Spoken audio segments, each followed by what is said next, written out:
आपका सफर कैसा रहा? कोई तकलीफ तो नहीं हुई? बस यहाँ आकर कुछ पछतावा हो रहा है।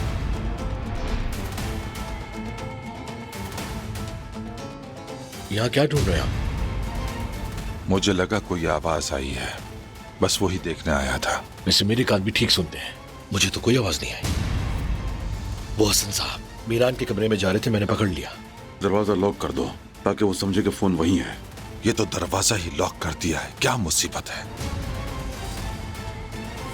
हारून, बस इतना जान लो कि मैं अपनी बेटी तुम्हें हरगिज नहीं दूंगा।